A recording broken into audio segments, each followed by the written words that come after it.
Hello, how you doing? So yeah, this is the last video from Ethiopia, last few days here. Welcome to the cradle of civilization.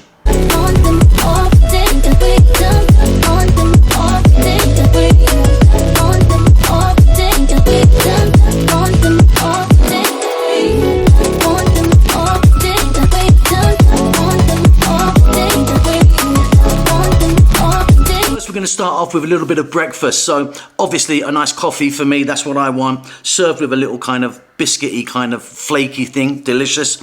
Then we're going to have some chepchepsa, we're going to have some full, and we're going to have some bulla. So chepchepsa is basically something called kita, which is like a flatbread, you know, it's then fried. You can have it with spicy kind of berbere, or like we've had today, we've had it with honey. It's delicious. So full is basically fava beans, however you want to call that. Very similar to what is eaten in the Middle East and Egypt and that. It's a little bit drier. You have some tomatoes, some chili, and some onion on the side. You mix in what you want. A little bit of zait or olive oil, something like that on the top. Fantastic. So bulla is a strange kind of looking thing, very similar to genfo. But bulla, in the way we've got it today, it's very kind of like mushy and kind of jelly kind of.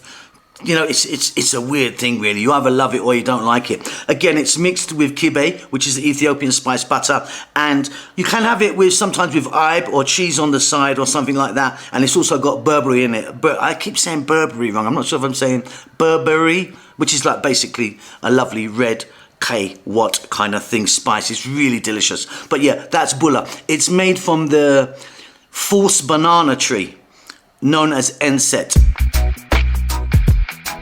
So I want to spend this part of the video speaking to you about Addis Ababa. Now, I've not been here for about 10 years. But I don't know what's going on. It's kind of like Dubai was a few years ago. The construction is just astonishing. They're just building and building and building like everywhere, like the whole city. What we've basically got here, what I've seen on this trip, is I've got a city of 6 or 7 million people living in it. Why they're building it? It's like everywhere is construction. The place is gonna look bloody amazing when it's done. But right now, yeah, traffic is a bit of a problem, and yeah, it's a building site. It's a building site. There are some amazing buildings already finished. The airport was, since I've been here last, the airport's pretty new.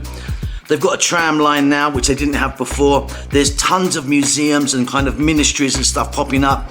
Apartments and houses are gone berserk, shopping areas, and it's just expanding and expanding and expanding.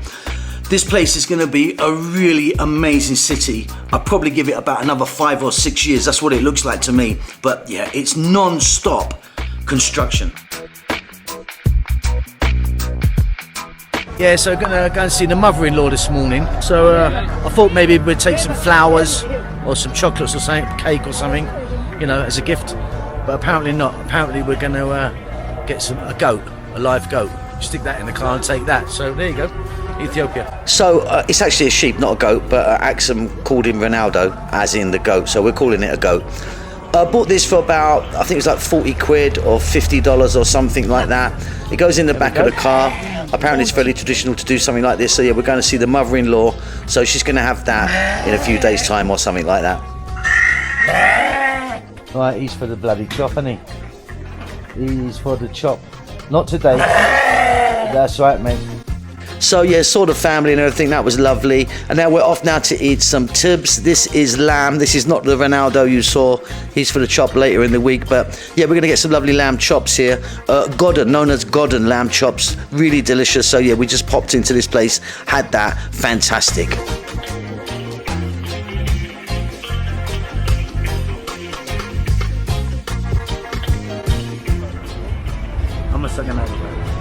Thank you, good. Okay, so look, I'm just going to take a couple of minutes of your time here to show you some wonderful things that you should be taking back from Ethiopia. Okay, so obviously, if you ever visit Ethiopia, you're going to be packing your bag to take back with you coffee.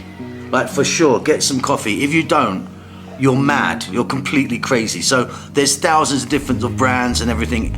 It's all fabulous. Coffee, buna buna. Another great thing to get is this.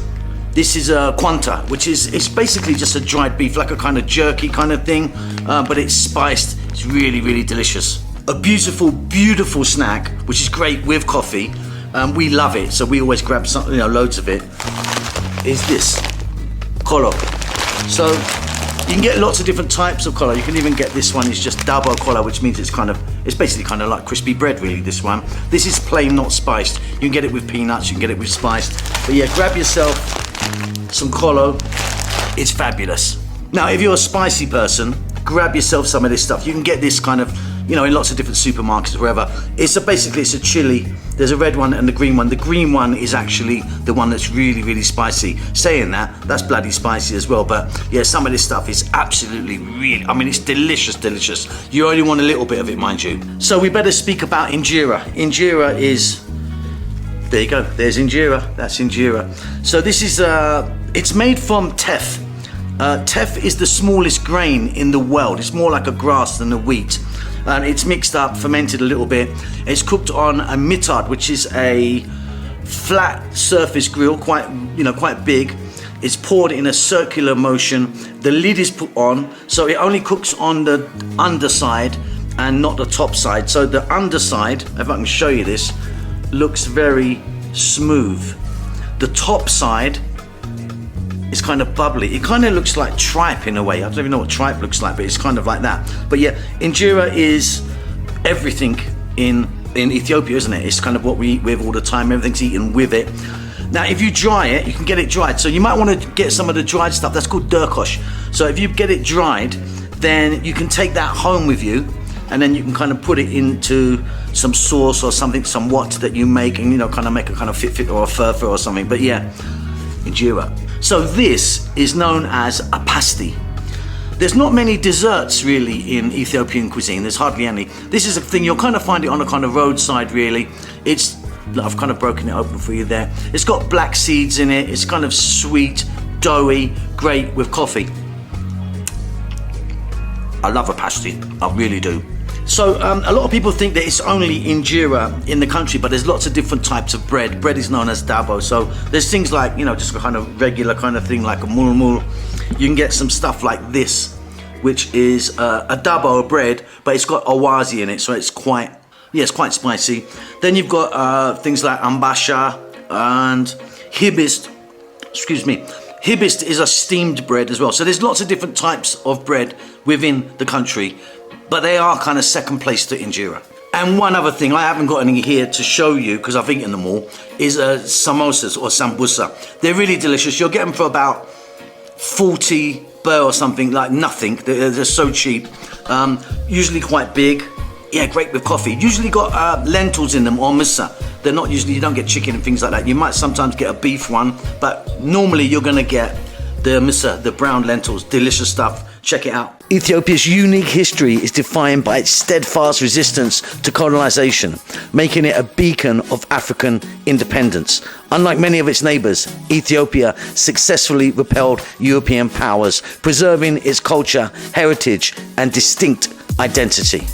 Addis Ababa, the nation's capital, a city in constant motion, is a testament to Ethiopia's modernization, with towering skyscrapers rising alongside traditional markets, creating a captivating blend of old and new. The city is a melting pot of cultures brimming with energy. And of course, the traditional local food is amazing.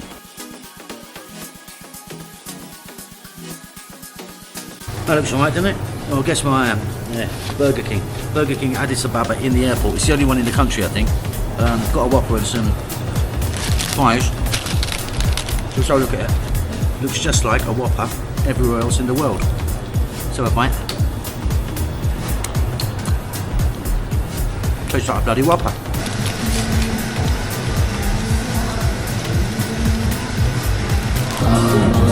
Nice. A bar in Burger King. Okay, so we're in departures at Bellyfull Airport, which is amazing. It's really nice.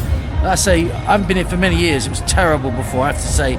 This is fantastic. There's a Burger King, a Pizza Hut. There's an Asian restaurant. We're currently sitting in an Ethiopian restaurant. Just gonna get a little coffee and things like that. Yeah, all the sports shops you need, electronics, duty free. Really good. Really like this place.